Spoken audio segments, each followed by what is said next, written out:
All right, this is Jack Antonio for Do You Know Jack Radio Show on location here at Edmonton Rock Music Festival with the one and only Lee Aaron. How you doing? I'm doing great. That was just a fabulous crowd and a great set. And our mission when we get up there is just to have as much fun as possible, and to draw the crowd into that energy, right? Yeah. And to be able to, I have a bit of a different attitude, I think, these days than I used to have. I used to get nervous before I went on stage when I was younger. I used to care about the show being perfect. And now my attitude is that, music is kind of sort of like this living, breathing thing. And that sort of energy that you create with the audience when you're playing that music, it's another sort of living, breathing thing. And when mistakes happen, like the beginning of Only Human, Sean started it and I came in and he's like, "Are we going to play the intro first?" I'm like, "My bad. Yeah, we are. Sorry, I'm flying on 4 hours sleep here." So, but those are human elements that, the audience, they can share in things like that with us and not be judgmental. They can feel like they've been part of a moment as opposed to have this real alienation between star and audience, right? And I want to break those barriers down, and I want the audience to feel like they're having an interactive experience with us. Yeah, well, now I just mentioned before I hit record that the new songs from Fire and Gasoline are working pretty seamlessly into the set, and it looks like the crowd is really digging it. I saw people even that knew the lyrics word for word, which was cool. Well, you might not know this, but it came out last year, and for a few months it was in like the top 100 sellers on Amazon.ca. Oh, wow. For Canadian content, in the Canadian section. Obviously, I can't compete with the Prince catalog when he passed away, right? But it did very, very well in terms of what you can call well for physical sales these days. So I'm assuming some people out there do have it and are enjoying it, so which is nice. My mission these days is just I want to, a lot of artists are content to just continue to tour their old catalog, and there's a market for that, absolutely. But I just can't go look at myself in the mirror every day unless I feel like it's just my personality. I have to feel like I'm still creating and still making something vital for people to connect with, and I just intend to continue to make good, new records. Yeah, I don't really make any. It costs me more to make them than I make back off making them these days. And I do it independently because nobody has a big record deal anymore. Unless you're 20 and you're, Miley Cyrus or whomever, or Katy Perry. So I just do it for the love of the art, right? Mm-hmm. Yeah. Well, and that's kind of been your calling card throughout the years. Like, if you feel like making a jazz record, then that's exactly what you've done, Well, I think in some ways when I was younger it was a little confusing for people, but my motivation has never been just monetary. It's nice to be able to make a living making music, but if my motivations were monetary, I would have made body rock over and over and over and over again, and then by that it's like, who cares after a while, right? So I've always, and don't get me wrong, I'm not putting myself in the league of someone like a David Bowie or a Rolling Stones, but artists that I love, have been able to ebb and flow and create music that's sort of changes throughout the years. Like every Bowie record was distinctive and it sounded like Bowie, but he never made the same record twice. Mm-hmm, yeah. And the Rolling Stones really haven't ever made the same record twice. They just did a blues live off the floor album for their last album. That's right. Right, and then, throughout the 80s, they did stuff that was a little more, had a little more of a disco vibe, and but they always sounded like the Rolling Stones. And so I think every record I've ever done distinctly sounds like Lee Aaron, but, I've explored the beautiful world of music through it, like into, venturing off into slightly different genres. And for me, that keeps music exciting and interesting. Yeah, for sure. Well, one thing I noticed just in doing a little bit of the homework is I believe the Lee Aaron project is 35 years old since he first released it back in 82. 82? 92, 2002. Is that right? Did I do that math right? No. Yeah, you would be exactly right. Wow. I'm not trying to make you feel old. Oh, no. Well, I am. So, well, I mean, I'm not. I am and I'm not. I'm not as old as a lot of artists out there, but I'm not 20. I'm not 30 anymore. I'm not 40 anymore. But still loving music. So yeah, for sure. Well, and you mentioned how it's challenging to make money off the records, and I mean it's not entirely about that, obviously, but I mean obviously the business has changed a lot in 35 years, right? Absolutely. I mean, I sometimes yearn for the days of being in the studio where each of us had to man like a fader or something like that when we were mixing a record, It's like, oh no, fader number 12's got to come up just at the end of that vocal. And, and now it's like, I give it to my engineer and he does a mix and he sends it to me. Sends me a digital file and I tell him what I like and I don't like, and then he remixes. And so I'm mixing, but I don't even have to be in the same room, if that makes any sense. So, yeah, digital technology basically has turned the world upside down and has turned the music industry upside down, because now music is so accessible through streaming and through downloads. Mind you, the 40 to 60-year-old crowd, which are the people who embrace me, that like my music, they still like to have something to have and hold and touch and look at pictures, and I still like that, And I do see a bit of a trend among youth where people are wanting to buy vinyl again too, and have something big to have and hold and touch, right? Now, what have you learned, or what do you know now, like 35 years later, that maybe you didn't know so much back then throughout your career? What's one of the big landmark things that you've learned over the years? About music or about... Yeah, like music, the music industry, the music business. No one's ever asked me that question. That's a very interesting question. Well, a couple things. If you're talking just the minutia of the musicality, in the last few years I've realized that my voice is a very precious instrument and I need to take very good care of it. I didn't take good care of it because I just had the power of my youth to be able to get me through anything. But now I'm realizing that things like not enough sleep, not eating the right things, imbibing one night a little too much with my husband when we go for dinner, all affects my voice. So I really do have to take very good care of it these days. And I got myself an in-ear monitor system a couple of years ago, and I found it's just a godsend. And the other thing is just, I don't know, enjoy life. It's short.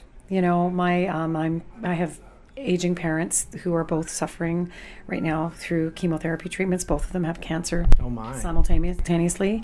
It's been and they were always very healthy and very active. And so that was that's a wake-up call. And then just this past couple of years in the music industry, we just lost our great friend Kenny Shields, Prince, David Bowie, Lemmy. I mean, how many people passed away? George Michael, that was a big one. George Michael. I'm sorry, I can't even name them all. It's been like a tragic couple of years, last year especially. And that was a little bit of a wake-up call, especially when you've got artists, like Prince, just a few years older than I am. Yeah. And, wow, like who would have thought that would have happened? And yeah, you just realize that every moment that I get to walk on a stage and do this is a gift. That's what I've learned. So you've got a new record in the works. You said that from the stage, and you played one of the songs, which was cool, but very blues orientated, and you haven't made any secret about that. So, I mean, is that sort of going to be roughly the feel of the majority of it? That's one of the bluesier tracks on the record. It's a contemporary rock record with blues influences. That would be a probably more accurate way to describe it. It is... Fire and Gasoline was 100% original, and the new album that I put out, there was a few old covers I really wanted to take a crack at. So we did a few covers. I'm a Woman is a cover of an old Coco Taylor tune. In fact, I think the original was a Bo Diddley, I'm a Man, but which was adapted for a woman. Then it's half original. half covers. We did that old Linda Ronstadt tune. You're no good, you're no good, you're no good. Love that song. Yeah, that was one I'd always wanted to do. Yeah. Well, and are you? Did I hear right? You're doing a cover of Black Cat? Haha, who told you that? Your video told me that. Oh yeah. Well, we were looking for covers, and I had picked quite a few, and then Sean texted me one day. My guitar player goes, "What about doing Black Cat, Janet Jackson, like more?" So we almost did it. It sounds a little bit Rolling Stonesy, if you can believe that, but. Wait till it comes out and you hear it yourself. It's cool. Yeah, we covered that. Did it? It's quite a bit more organic sounding than her version. Her version is very, that's Jimmy Jam and Terry Lewis, I think, did that record. It's very. Every beat's on the program, right? So it's definitely got a little more of a loose, organic feel to it. But we covered it. And it's a great tune. It's a great tune vocally to sing. Yeah, I can imagine. Now, release date, I think you mentioned possibly, is it not spring already? I don't think. I don't remember what you said now from the stage. Well, originally we were trying to get out in the fall. Yes. But because that kind of sets us up for festivals next year in Canada. But the German agency that we just worked with, we just did quite a successful European tour. They would like us to delay the release till the spring because that sets us up better for Europe. So the sort of alt plan at this point is to try to get a couple video singles out before the actual record hits the stands. Whatever stands there are in brick and mortar stores left, but so we're hoping to get a couple singles out before Christmas, and then actually release the album in the spring. You did the first tour of Germany in about 20 years. Yeah, it went really, really well. The German fans now, have you, over the years, have you experienced that sort of same, warmth from them that you're experiencing now? Like, is that because, it's not like I've attended tons of shows in Europe. So, I always hear, oh, Europe is so amazing. Germany is great, when you have high school friends or friends from your early 20s that you haven't seen in 20 years and you get back together for a dinner or a party and it's just like you haven't skipped a beat in 20 years, that's what it's like in Germany with the fans. They were amazing. And there's this sort of, it's a culture there where they just love their hard rock. They love it. And, so all these guys that have businessman day jobs and then they go and they put their leathers on at night and they come to the rock shows and they study it and they just love it. Very, very together, very intelligent people as well. They're really wonderful audiences. So it was really delightful to go there. It's funny, but Accepts Balls to the Wall is one of the only hard rock songs that these two guys will like, which, I don't know if that makes me a bad parent or what. We'll be in the car and Balls to the Wall will come on and, all of a sudden she's giving me the look, the daughter look, because I'm talking about her. That's funny. Well, my daughter, who says that she doesn't like hard rock, actually does like Green Day. So, and I took her back to school shopping 2 days ago, and she wanted a leather bomber jacket. And now she wants to put pins on it. So I gave her my Green Day pin. Oh, so there you go. So there you go. Now, if young girls, I know you're also a bit of a teacher as well, right? Not a bit, very much. I think you teach vocal lessons. No, I don't talk about this very much, but one of the things that I'm what they call a specialist teacher. I go into schools and I work with exceptional kids, help design programs for them to help them succeed. Because exceptional kids are a lot like musicians. They just can't learn in conventional ways a lot of the times.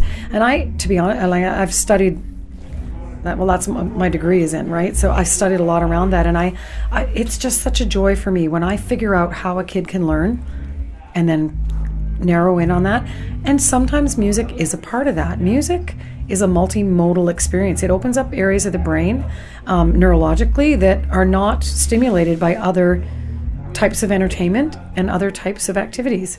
And so it's an amazing thing, especially for autistic kids. Yeah. Well, now, what do you tell young kids that potentially want to do what you do? What's your advice to them? I shouldn't embarrass my daughter, but she says that she might want to do music as a possible career choice? Well, don't copy. Be yourself. And if you're going to study people that you love, study people you love, then find out who they loved and study the masters.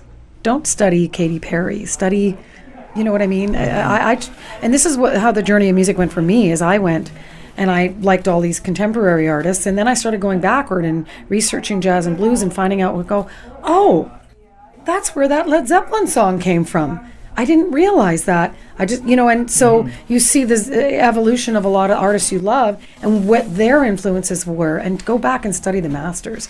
Figure out what you love, and then take all of that greatness and turn it inside out and make it your own, and be original. Don't copy anybody. Don't be afraid to be yourself, because people don't love followers. People love leaders. And learn a little bit about the record industry that you're going to go into.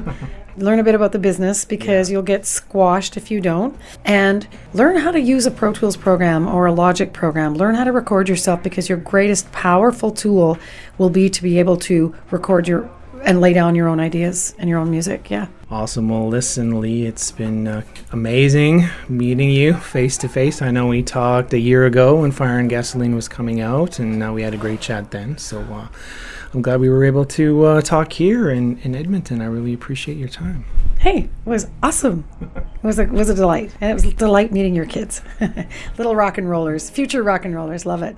One can only hope.